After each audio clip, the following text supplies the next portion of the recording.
Hello everyone, and welcome to the channel. I'm DarkCaseX.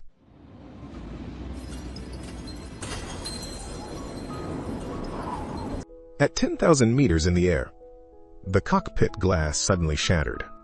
In the extreme conditions of depressurization, hypoxia, and low temperatures, how did the strongest flight crew pull off an epic emergency landing?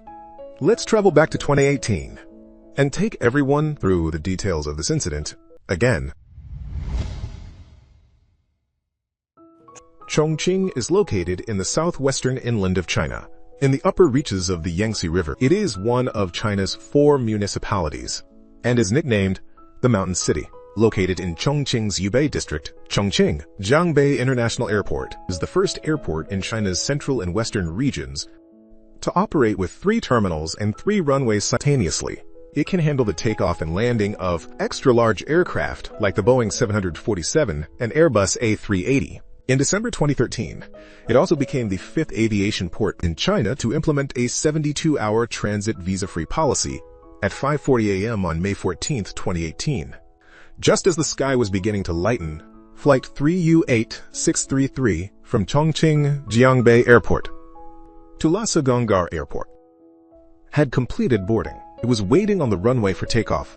This aircraft was operated by Sichuan Airlines. Flying this route was the Airbus A319, known as the Prince of the Plateau, with an airframe age of 6 years and 10 months.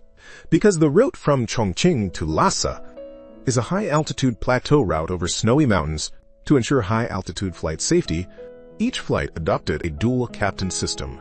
The entire crew had also undergone rigorous high-altitude flight and service training. The captain in command for this flight was Liu Chuanjian, 46 years old, who joined Sichuan Airlines in 2006. Before that, he had been a flight instructor at the PLA Air Force No. 2 Aviation College. He had a total flight time of 13,660 hours, with 9,254 hours on the Airbus A320 series. He was extremely experienced. The second captain, Liang Peng, was 34 years old with a total flight time of 6,959 hours and 6,708 hours on the Airbus A320 series. First Officer Xu Ruken was 27 years old with a total flight time of 2,801 hours and 1,180 hours on the Airbus A320 series. All 3 pilots were certified for high plateau flights. Captain Liu Chuanjian had flown high plateau routes 138 times, the second captain 81 times, and the first officer 36 times. There were a total of 128 people on board, including 9 crew members. This flight was the earliest one of the day, from Chongqing to Lhasa. If all went smoothly, the passengers would just need to have breakfast on the plane and take a nap before reaching their destination. Everything was as normal. At 6:27 a.m., Sichuan Airlines Flight 8633 took off from Chongqing Jiangbei International Airport. Some passengers in the cabin had already begun to close their eyes to rest. The 3 pilots were working methodically. Captain Liu Chuanjian was the pilot flying. The first officer was responsible for monitoring the aircraft, and the second captain sat in the observer's seat. After the plane entered cruising altitude, he could go to the cabin to rest for a while. At 6:42 a.m., the aircraft entered the Chengdu sector and established 2-way communication with ground control. 6 minutes later, the plane climbed to a cruising altitude of 9,800 meters. The flight attendants in the cabin were serving meals to the passengers. At 7:07 a.m., the plane reached the southeastern edge of the Qinghai-Tibet Plateau. The captain and first officer suddenly heard a dull whoosh sound. They both looked towards the front right almost simultaneously. The right windshield had developed spiderweb-like cracks. The captain reached out and gently touched it, finding that the innermost layer of the windshield felt rough. Typically, on aircraft like the Boeing 737, Airbus A320, the windshield is composed of 3 layers of glass. Among them, the outer layer is about 3 millimeters thick physical tempered glass. It is not structurally load-bearing. Its main function is impact resistance. The middle and inner layers are chemically tempered glass, usually 8 millimeters thick, and are the structural load-bearing layers. As long as either the middle or inner layer remains intact. The aircraft can maintain the normal internal-external pressure differential and ensures safe flight. In the history of world civil aviation, there had never been a case of all three layers shattering simultaneously and the entire windshield detaching.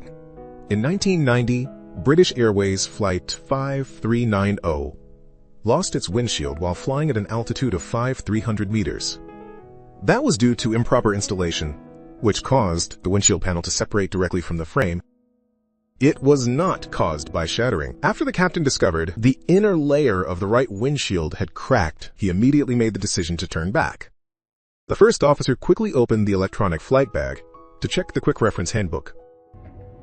At 7:07 a.m., only 5 seconds after the first sound, there was another bang. The situation deteriorated instantly. 7:07 a.m., Captain Liu Chuanjian calmly reported to the Chengdu Area Control Center. Chengdu, Sichuan 8633. Go ahead. We have a malfunction. I am preparing to descend. Sichuan 8633.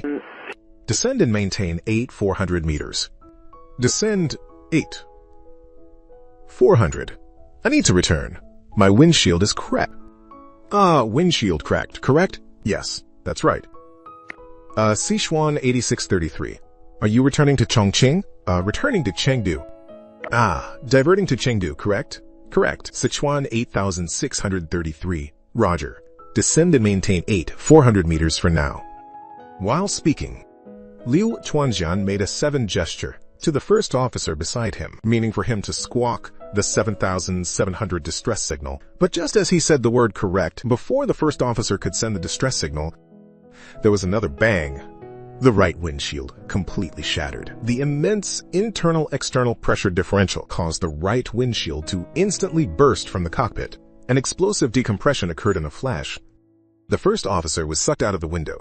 Luckily, after the plane entered cruise, the first officer had only unfastened his shoulders. He was still protected by his lap belt and waist belt. Therefore, only part of his body was sucked out of the window. The flight control unit, FCU, in front of him was nearly torn off by the strong wind. The FCU has buttons for engaging the autopilot, flight director, and auto throttle. Damage to this panel caused many flight instruments to stop working normally.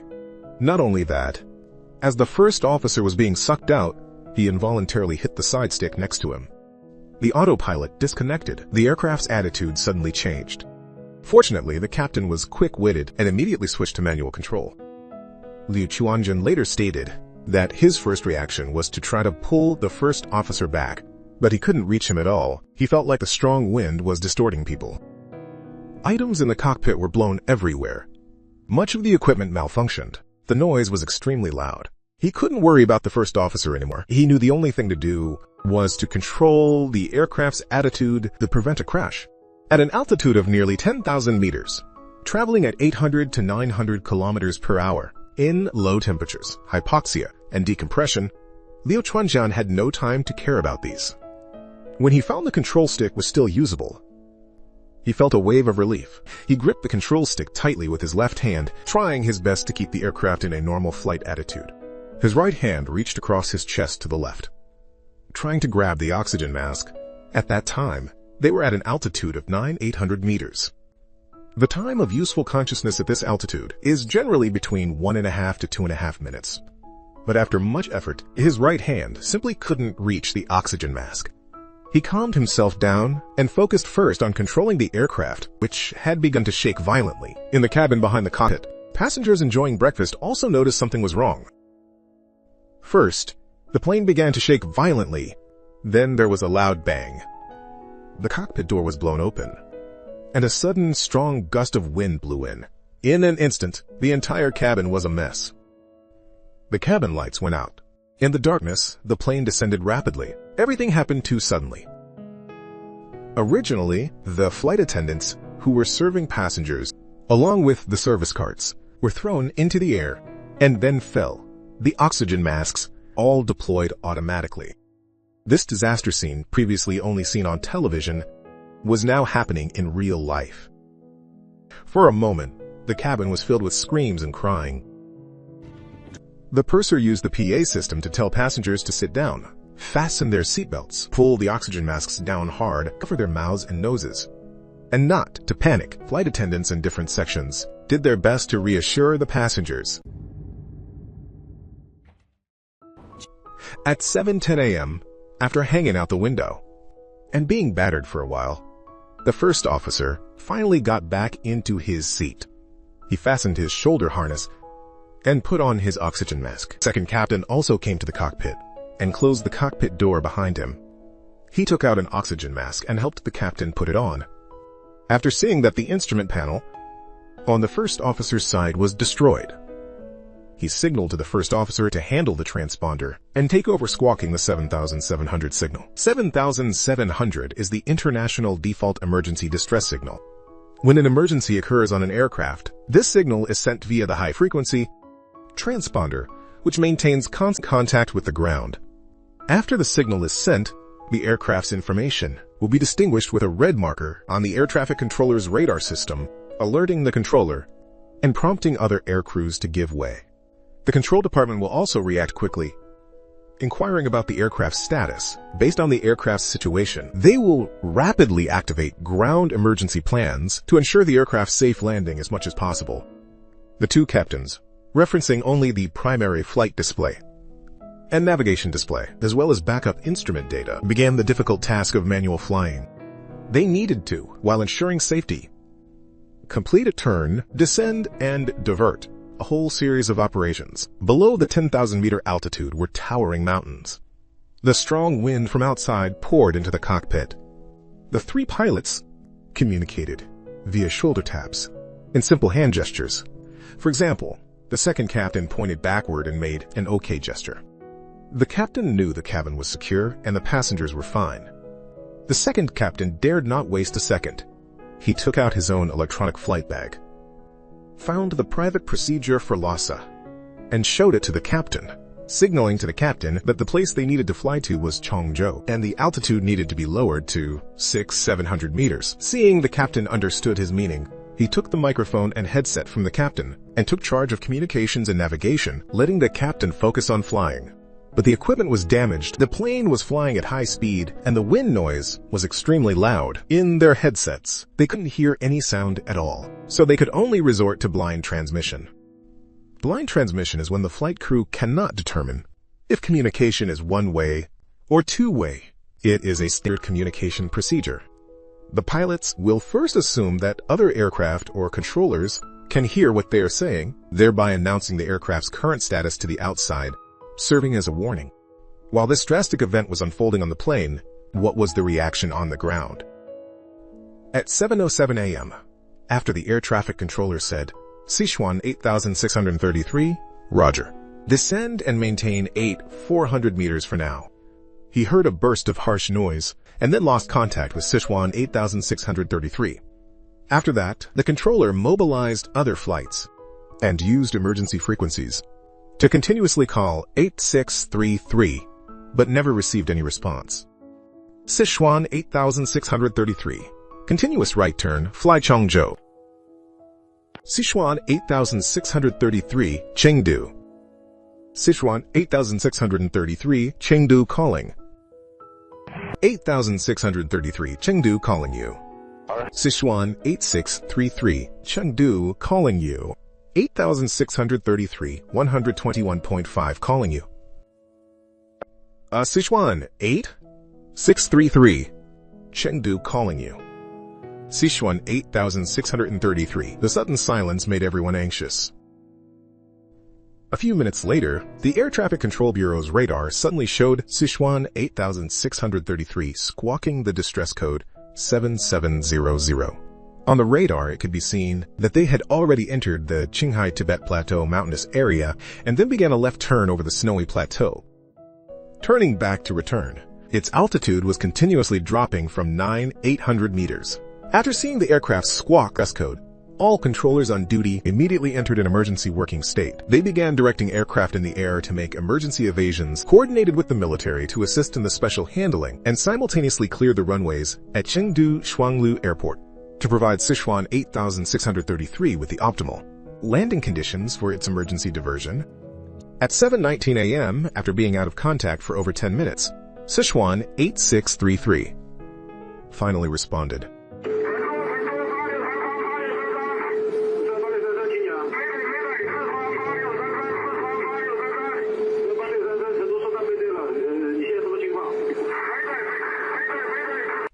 (8,633) Sichuan 8,633 cabin. Pressure, pressure, pressure, pressure. MATE is an internationally used radio call distress signal. It is only used in life-threatening emergency situations. When sending a distress signal, it must be repeated 3 times to avoid mishearing or noise interference. And cabin depressurization is a very serious situation. It's even jokingly referred to by some as the airliner's mid-air killer. At 7:20 a.m., after ATC learned the pilot could only transmit blind, they immediately made corresponding adjustments based on the content of the voice message. Sichuan 8633 reported cabin depressurization, now flying to Changzhou, then descending to 200 meters. The air traffic controller tried to reply to Sichuan 8633. Chengdu, you can now descend to 600 meters and maintain, but still received no response. At 7:24 a.m., 4 minutes later, Sichuan 8633 reported again.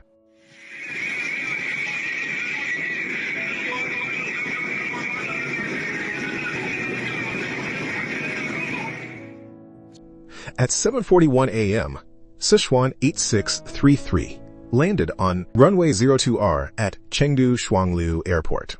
Watching the plane taxi down the runway, decelerate, and slowly come to a stop, everyone's anxious hearts finally settled. The captain and second captain looked at each other and simultaneously said, "We're still alive." At 7:44 a.m., Sichuan 8633 finally established two-way contact with the ground tower. Based on the information reported by the crew, the tower quickly notified relevant departments to dispatch rescue, with the close cooperation of various civil aviation units. All passengers on board disembarked in an orderly manner and were properly accommodated. A total of 29 people were sent to the hospital. Among them, the first officer had facial abrasions and a waist sprain and was kept in the emergency room for observation. One flight attendant was hospitalized for a waist injury.